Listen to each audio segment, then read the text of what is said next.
Vamos a aproximadamente unos 5.600 millones de pesos, más de 15.000 donantes, con muchas actividades todavía por hacer, es decir, vamos a estar en bingos, por ejemplo, el 31 de agosto vamos a hacer un bingo en Río Negro, como diferentes actividades que han venido organizando personas particulares que han venido aportando a la vaca. Seguimos conversando, insisto, con los medios con el sector privado, con los gremios, socializando el proyecto y mostrando la importancia, y los que quieran donarnos, pues los ciudadanos, ahí están todavía las oportunidades abiertas. Incluso hemos estado en la calle recogiendo con coca, con alcancía, pues recursos, que creo que es importante también mostrar un poco de solidaridad callejera. En fin, de muchas formas. Entonces la vaca sigue evidentemente, insisto, con otra visión, más de pedagogía, más de visibilizar el problema profundo que tenemos con el túnel del Toyo, que en este momento no tiene financiación, le faltan 10 kilómetros al gobierno nacional. Antioquia le ha venido pidiendo la posibilidad de que asuma las vías y que pueda pagarlas Antioquia, buscando diferentes fuentes de financiación, pero el gobierno nacional lamentablemente no ha querido. Entonces seguimos en este propósito, insisto, es más para mostrar la fortaleza de las regiones, no solo de Antioquia, sino de las regiones en Colombia, y muchas cosas que se pueden hacer hacia futuro. Yo sé, Alfredo, que usted es político, usted fue concejal de la ciudad, de hecho lo tuvimos varias veces en la primera mesa de opinión de Antioquia, nos cogió la noche para que nos explicara lo que estaba pasando, pero permítame, le hago esta pregunta que sé que no la habíamos conversado.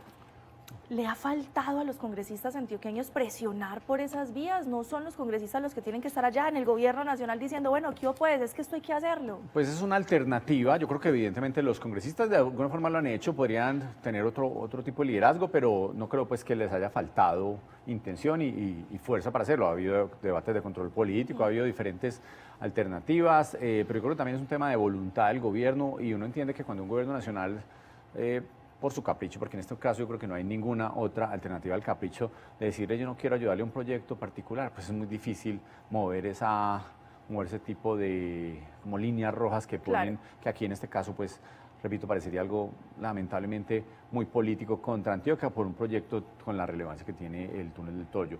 Yo creo que no sobrará evidentemente que los congresistas sigan en esa accionar, que juntemos mucho más propósito. Yo creo que no se puede dejar solo como en la cabeza del gobernador un proyecto, entonces sea la vaca, o sea, en este caso el del túnel del Toyo, no puede quedarse solo en manos de la gobernación. Yo creo que hay que juntar muchas más fuerzas, mucha más ciudadanía, más sociedad civil, como se conoce. Es decir, los gremios tienen que ayudar a nuestras organizaciones sociales para entender este tipo de proyectos con más profundidad, y hagamos una presión mucho más profunda al gobierno nacional, al menos que ceda el contrato, porque es que ni siquiera estamos pidiendo que entregue la plata. O sea, no es que entendemos pues que puede haber dificultades económicas del gobierno nacional, y se vio con una reducción del presupuesto de inversión a todo nivel. Evidentemente los proyectos de infraestructura terminan siendo golpeados, pero particularmente cuando uno le está diciendo a alguien, a un gobierno, yo lo asumo, no tiene que asumirlo usted, pues al menos que haya esa voluntad, y ni siquiera en eso hay voluntad del gobierno. Entonces creo que en ese tipo de acciones sí podría ayudar, y no solo los congresistas, sino una sociedad civil mucho más organizada, no solo dejando pues en manos del gobernador de turno o de unos secretarios de despacho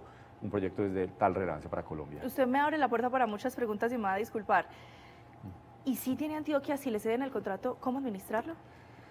Pues recursos son evidentemente escasos, y hay mucha dificultad para los departamentos particularmente de conseguir recursos. Desde la Constitución del 91, una reforma muy profunda, y casi que las gobernaciones desaparecen, y como lo dijeron ahí, la única solución que vieron fue poner lo que había antes. No se alcanzó a discutir la labor de las gobernaciones, las funciones de las gobernaciones, de los departamentos en la nueva Constitución. Entonces quedaron como ahí, como en un limbo económico y de competencias muy complejo.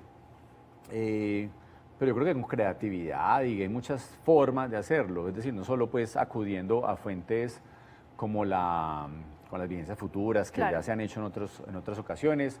Hay que mirar con creatividad cómo se pueden hacer. Yo creo que hay un gobernador que tiene ese liderazgo y esa fuerza para digamos, es economista. Y como usted lo decía, la voluntad también la tiene. También, evidentemente. Hay una alianza, y también lo dijo pues del alcalde de Medellín, para también poner recursos. Ya los puso Antioquia en la primera etapa del túnel del Toyo, al menos la que le correspondió a la gobernación de Antioquia, porque falta la del gobierno nacional por financiar. Faltan unos 10 kilómetros por financiar.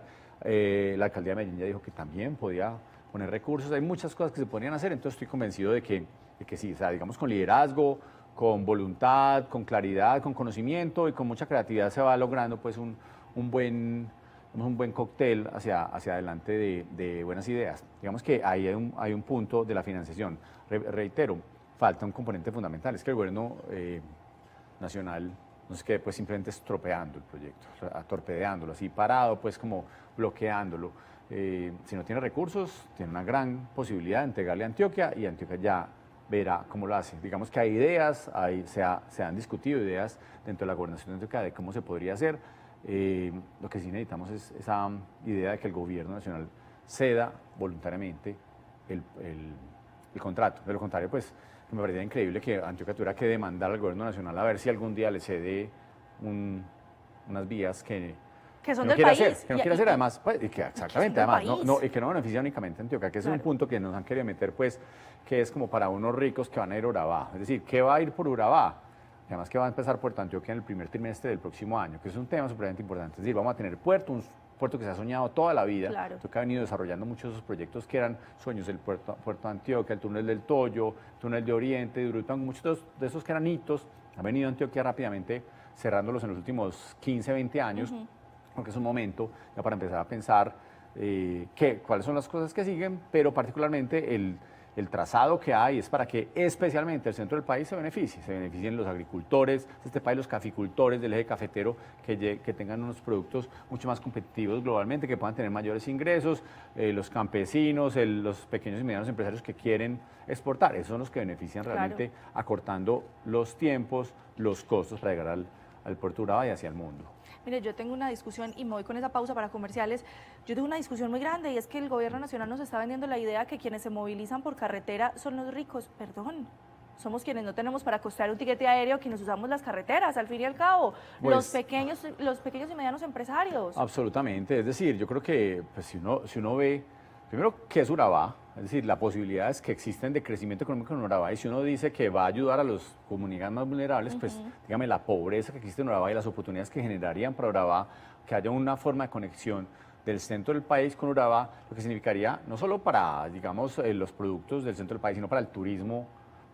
Total. ¿Qué personas irían a Urabá? Es decir, las personas que están en el centro del país podrían ir allá a pasear, muy bueno, generaría ingresos, recursos para la región y además, pues, como lo dijimos, el mar mucho más cerquita de muchísimas personas. Esos son externalidades que tal vez el gobierno no está viendo, simplemente por una idea muy política de distraer en discusiones que no son que fue primero si el huevo o la gallina, es decir, que si se necesitan acueductos en Urabá, y seguro que sí se necesitan, pero eso no obsta para que haya vía, para que haya desarrollo y productividad en Urabá y a la vez que se le pueda hacer inversiones sociales muy profundas, como por ejemplo, en este caso, el acueducto que se ha discutido tanto. Si hay inversiones que hacer en el acueducto, pues se pueden hacer en el túnel y en el acueducto de Urabá y no habría ninguna forma, no hay discusión entre qué es mejor. Los dos es lo que necesitamos en esas regiones. Entonces, ¿Qué es lo necesario? y las vías, como lo dice muy claramente Andrea, no son para los ricos. Es decir, yo no tengo la visión de que el desarrollo económico y social de una región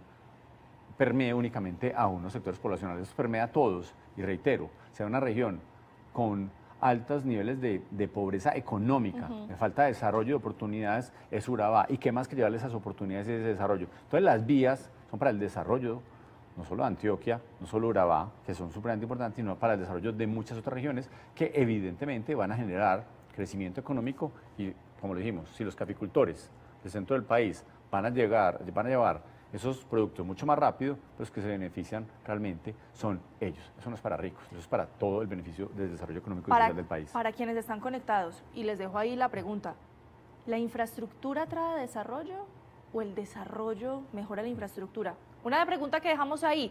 Nos vamos a un corte de comerciales. Cuando regresemos, Alfredo, el tema por el que lo llamé, porque quería que conversáramos un poquito, nombraron nuevo presidente de ISA y no es desconocido para usted. Sus lecturas y sus opiniones después de ese corte de comerciales. Ya volvemos.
estamos de regreso. Muchísimas gracias por seguir conectados con nosotros. La noticia fue definitivamente la semana pasada un nombramiento. Se había especulado bastante de él, se había hablado, incluso habían rumores de quién podía ser y efectivamente terminó siendo a quien ya conocíamos, por lo menos los antioqueños, porque había estado al mando de una de las empresas más queridas por los medellinenses, por supuesto, Empresas Públicas de Medellín. Estamos hablando de Jorge Carrillo. Cayó en la presidencia de ISA con una votación, entendemos, mayoritaria por los miembros que hacen parte del gobierno nacional. ¿Usted se esperaba ese nombramiento, Alfredo? Pues ya venía rumorándose desde hace mucho tiempo de la posibilidad de que llegara Jorge Andrés Carrillo, que era raro, pues es decir, yo creo que una persona que sale con cuestionamientos de su cargo, y ahorita pues podemos hablar mucho de los cuestionamientos de Jorge Andrés Carrillo, como gerente de EPM, pues uno diría, hombre, al menos una empresa que además cotiza en bolsa, que cotiza en bolsa fuera del país, tantas cosas que podría hacer, pues se prevendrían de hacerlo, es decir, tomarían las precauciones y dirían no lo elijamos.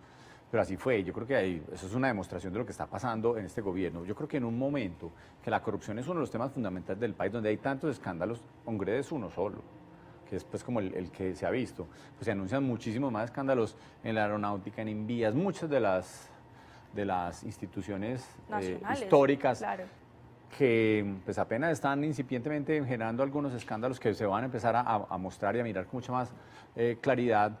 Pues yo creo que uno diría, hombre, prevéngase de nombrar a alguien que tenga algún cuestionamiento, pero aquí no les importa y creo que al contrario lo que se está profundizando lamentablemente son los riesgos de corrupción en el gobierno en general y particularmente el tema de ISA con Jorge Andrés Carrillo. Yo creo que todo lo de Jorge Andrés Carrillo es cuestionable, muchísimo, desde la forma como llegó a la gerencia de EPM. Incluso aquí en el Tribunal Administrativo de Antioquia, en primera instancia, se cayó porque él era miembro de junta de EPM, no sabemos por qué había sido miembro de junta y terminó pues siendo nombrado gerente posteriormente, después de cuestionamiento de Calderón Chater, que ustedes recuerdan, claro, pues que hubo tanto escándalo de la forma como se nombraron los gerentes de EPM, no había hecho absolutamente nada como miembro de junta cuando estuvo como miembro de junta de EPM y después pasar a la gerencia con, reitero, muchísimos escándalos de la forma como se hizo el gobierno corporativo en general, que fue un tema del cuatrienio, digamos, pues no solo correspondiente a Jorge Andrés Carrillo, aunque sí era miembro de junta, insisto, pero posteriormente, durante su gerencia, que tuvo muchos cuestionamientos y muchas irregularidades en la contratación de EPM. ¿Qué cuestionamientos recuerda usted ahí? Ya me decía el primero, ese nombramiento es uno de los cuestionamientos que él tiene. ¿Cuál otro recuerda usted? Pero particularmente yo creo que habría que ver algunos escándalos de irregularidades en la contratación que valdría la pena hacerlo. La terminación de las turbinas 1 y 2, que hay un punto muy concreto, que terminaron faltando unos temas muy específicos donde hubo algunos cuestionamientos muy profundos, además pues de la demanda y de la forma como se pusieron la demanda a los subcontratistas de Hidroituango. Subcontratistas porque el contratista, como siempre lo he dicho, es EPM. Pero particularmente después, la forma como las turbinas 3 y 4 se le entregó a una empresa que se llama Char Camargo. Y hay que mirar la forma como se hizo y hay muchos cuestionamientos. Ustedes lo pueden preguntar a personas especializadas qué es esa empresa, cuál era la experiencia que tenía y cómo terminó ganándose las turbinas 3 y 4 de Hidroituango. Y las 5 a 8 de Hidroituango, que es el famoso pues, consorcio chino que además hace parte pues, también unido con Char Camargo, lo mismo de las unidades 3 y 4. Ahí hay mucho que investigar sobre los costos que tuvo pues al menos en presupuesto esa obra frente a los que originalmente se habían planteado, es decir, un extra costo grandísimo que nunca han querido mostrar cuánto es dentro de EPM, ese es un punto muy importante. Vamos a otros puntos, por ejemplo el tema de alimentación de Hidroituango, y hay una denuncia súper concreta en su momento cuando se demostró que cómo se había entregado la contratación de la administración de los restaurantes, para decirlo de alguna forma, para los funcionarios del proyecto de Hidroituango. Para quienes permanecen en Hidroituango constantemente, los trabajadores que están allá. Así es. Y cómo se hizo, la forma como no cumplía el ganador, como no cumplía ni siquiera con los requisitos y con las pólizas de seguros, y aún así se le entregó, de la forma como llegó, el momento en que llegó, mucho después, hicieron varios aplazamientos de la contratación para que pudiera ser parte, no había entrado originalmente, es decir, muchos detalles bastante cuestionables en un contrato que costaba más de 40.000 millones de pesos. ¿Eso fue denunciado? Eso fue denunciado, salió en medios de comunicación y es público, y ustedes pueden ver en detalle cómo se entregaron esos a una empresa que se llama Ardico Construcciones, además que una empresa de construcciones pues, que tenía por allá dentro del sujeto social, con muchos de los contratistas del Estado, temas de alimentación, entonces nunca pues para ese tipo de contratación, además la propia interventoría, o más bien llamémosla la supervisión del contrato, mostró las irregularidades, originalmente un profesional de PM mostró con claridad todas las irregularidades que había tenido ese propio ese propio contratista en el momento en que empezó la ejecución del mismo. Hubo paro de los trabajadores del proyecto, es decir, hubo muchísimos cuestionamientos y ese es un contrato que se hizo a varios años. Es otra cosa que hay que mirar con mucho detalle. Es decir, diversos de esas contrataciones y de los nombramientos que tuvo el propio Jorge Andrés Carrillo, es decir, nombró a un señor como Wilder Echavarría, que venía de la DU con todos los cuestionamientos, ustedes han visto toda la corrupción con la DU, pues él fue subgerente de EPM y ahora es actualmente contratista del gobierno Petro. Entonces ahí se van cerrando un montón de brechas para mostrar básicamente la relación que existe entre el gobierno de Daniel Quintero, muchísimos funcionarios, pues vemos de Carrillo, Wilder Echavarría, Juan Pablo Ramírez, Esteban Restrepo, todos caen en paracaídas al gobierno nacional después de todos los cuestionamientos que ha habido y ahora pues les entregan a ISA, una de las empresas más importantes públicas que tiene este país, ya filial de Ecopetrol, que incluso vimos que había unas rencillas internas sobre cuáles deberían ser y no hubo mucha claridad sobre cómo fue la discusión dentro del gobierno, pero lo impuso el gobierno Petro, porque no me queda duda de que es un pago de favores políticos por mucho del apoyo que se dio durante la campaña electoral a Gustavo Petro desde el gobierno de Daniel Quintero, seguramente con recursos públicos. Pero me tengo que detener ahí, nos tenemos que ir a una pausa en este momento para comerciales. ¿A quién le beneficia ese nombramiento? Y esa respuesta usted me la va a dar después de esta pausa, ya regresamos.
Vamos a la pausa de comerciales con una pregunta. ¿A quién le beneficia al fin y al cabo ese nombramiento? Además del propio Carrillo, que queda como presidente de una de las empresas más importantes del país. Pues sí, pues no me cabe duda de que primero pues Carrillo se catapultó políticamente por cuenta de Daniel Quintero, entonces sin duda es una cuota de Daniel Quintero. Es decir, un hombre como Daniel Quintero, con todas las investigaciones, con todas las irregularidades que evidentemente tuvo en Medellín durante su gestión, pues termina siendo premiado no solo con Carrillo, sino con una gran cantidad de personas en el gobierno nacional. Eso por un lado no me queda la menor duda. Pero sobre todo, ¿a quién le beneficia? A los corruptos. Porque Carrillo es un tipo de personaje que juega los intereses del gobierno de turno, es un gobernista y se pone la camiseta que te da que poner para ver qué negocios es detrás. Detrás de ISA hay muchísimos billones de pesos en contratación anuales, es decir, en red de transmisión, muchas cosas que se han hecho o que se tienen que ejecutar durante el tiempo, pues quedan como unos negocios supremamente pulpitos para contratistas del Estado. Carrillo desde hace mucho tiempo viene en ese juego, es decir, fue viceministro en su momento en temas de acueducto, por ejemplo, aquí en EPM, que pusimos en frente unos casos ejemplificantes de todos los negociados que hubo, pero particularmente en lo que viene. Yo creo que el gran ganador es ese tipo de contratista estatal, que le gusta sentarse con los gerentes de las entidades más importantes del país, de las empresas públicas más importantes del país, a ver cómo se reparten ese negocio. Entonces, ¿a quién le conviene? ¿A quién gana? Pues los corruptos de este país, no me queda la menor duda, con personajes como Carrillo, como muchos otros pues, que hemos mencionado.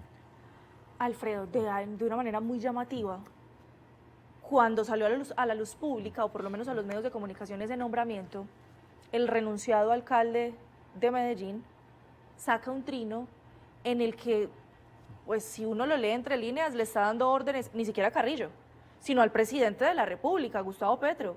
Y le dice, yo sí le pediría a Gustavo Petro que su primera indicación para Carrillo sea baje las tarifas.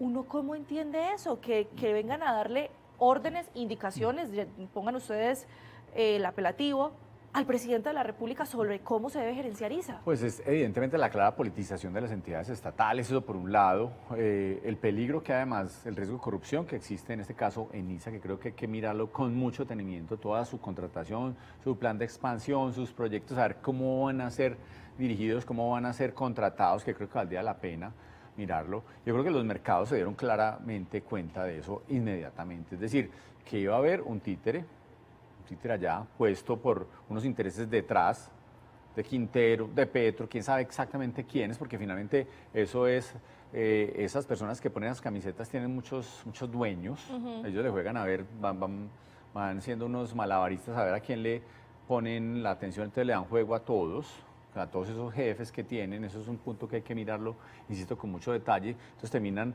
detrás de muchos intereses. Y es una demostración, insisto, del mercado que se abrió los ojos y dio cuenta inmediatamente que había un mal gerente, no solo cuestionado en todas sus actuaciones, sino que tiene un juego político, un entramado político, un entramado político de corrupción empresarial, porque finalmente van asociados donde corre el riesgo una de las empresas, insisto, más importantes que tiene Colombia, una empresa que ha sido siempre históricamente manejada con mucha capacidad técnica, con mucho conocimiento y que cuando Ecopetrol se vuelve propietaria, que es una inyección muy importante de capital, pensamos que iba a mantener esas capacidades técnicas, pues lamentablemente, y lo vimos desde la forma inclusive como se nombró al gerente de Ecopetrol, pues empieza una politización profunda en muchas de estas entidades con los riesgos que eso significa, además en un momento en que todos lo sabemos, realmente Andrea, vienen los riesgos hacia futuro de Colombia en materia de energía. Entonces va habiendo como una conexión de temas muy complejos donde, insisto, hay una clara politización de estas entidades públicas y un riesgo absoluto de que termine una repartija, como sucedió por ejemplo en Afinia, bueno, muchas otras entidades que en su momento son del conglomerado de EPM, ahora ya a nivel del conglomerado de Ecopetrol. ¿ISA está blindado? Pues teóricamente tiene un gobierno corporativo, pero lo que hemos visto nosotros es que particularmente en este gobierno, que teóricamente debería existir unas normas de comportamiento, al menos unos mínimos éticos, al margen de los legales, porque pues cuando hay legales entonces siempre le sale a uno con la misma respuesta como que no está condenado pues por ninguna entidad de control, entonces no hay nada que hacer. Claro. A mí yo creo que esos mínimos éticos ya hace rato se los brincaron, eso yo creo que ahí pues no hay la menor duda, pero particularmente hacia adelante no me queda la menor duda de que hay que estar encima de la contratación de ISA, mirando detalladamente que existiría una veeduría ciudadana constante a todo lo que va a pasar en ISA. Reitero, ya vimos el caso de PM, que no solo en la forma, a quienes eligieron, y es un punto muy importante, quién se va a rodear allá, Jorge Andrés Carrillo, qué cambios va a hacer, a quién le va a hacer caso y qué intereses va a favorecer ya en sus subgerencias, yo no sé exactamente pues cómo se llama corporativamente estos cargos, pero habría que mirar con mucho detalle a quiénes va a nombrar, quiénes van a ser los contratistas, si hay contratistas históricos que los va a cambiar, los va a desechar inmediatamente para traerse unos nuevos, que suele ser mucho lo que hacen muchas de esas gerencias, traen una cantidad de contratistas desconocidos que nunca han contratado y empiezan a meterse allá. Creo que hay mucho por revisar y no me queda la menor duda de que está en un riesgo absoluto. Las formas de Carrillo y sobre todo el entorno, porque vuelvo a decirlo, este tipo de personas juegan a muchos bandos, tienen muchos intereses y se ponen muchas camisetas según sea el interés del momento. Pues el llamado entonces para que todos estemos muy vigilantes con una de las empresas que más queremos, no los antioqueños, los colombianos, que es una de las más importantes. Hoy el presidente, o bueno, este fin de semana se enfrascó en varias peleas, una de ellas fue con el alcalde de Medellín, Federico Gutiérrez, precisamente por la venta de acciones de Tigo Une. Yo espero que usted me pueda acompañar más adelante para que hablemos de ese tema, Alfredo. Tema supremamente interesante de ciudad. Creo que hoy la discusión más profunda que tiene Medellín, después de muchas que se dieron pues, el periodo pasado sobre la eventual venta de las acciones de EPM en Tigo Une, y cuando quieran estamos aquí. Y creo que hay mucho por decir, muchas reflexiones por hacer y si me adelanto un poco, Valdría la pena mirar con más detenimiento y más sosegadamente algunas preguntas muy profundas, sobre todo al margen de si debería venderse un Notigo Une, que hay esas acciones más bien. Hay unas discusiones técnicas, pero también unas políticas que hay que mirar. Yo diría, si estratégicamente no sería importante que EPM tuviera inversiones en comunicaciones, claro, independiente de los resultados que vienen. Solamente si Medellín es el distrito de ciencia y tecnología, pues tener una plataforma propia de tecnología sería importante. Valdría la pena hacer ese tipo de preguntas que no se están viendo con mucha profundidad, se está mirando solo desde el punto de vista a veces económico, que es que no ha dado plata. Digamos, preguntas mucho más profundas. Otra pregunta muy profunda es si EPM debería ser más incidente en lo que pasa en Tigo Une. Creo que sí, eso ha habido uno de los grandes errores históricos, es que EPM, que tiene casi 9 millones de usuarios en Colombia, no aprovecha para integrar una filial dentro de esa plataforma de facturación, de clientes, una clientela tan importante que valdría la pena hacerlo. Y una última es hacia dónde se destinan los recursos, que hay una discusión muy profunda. Hay mucha cosa que claro, podrían darse. Creo que hay unas preguntas que no se están mirando, unas que sí se están mirando de parte del gobierno, pero valdría la pena hacer una discusión mucho más sosegada, más profunda, más detallada, de un tema tan trascendental. No estoy diciendo que la empresa no haya perdido plata. claro. Lo que estoy diciendo es que si se puede mejorar y por qué EPM no lo ha hecho. Tema que tenemos que analizar y sé que usted me va a aceptar la invitación para que lo Así hablemos. será, así será. Muchísimas gracias A por ustedes. acompañarnos. Andrea, muchísimas gracias. Un gusto siempre estar acá.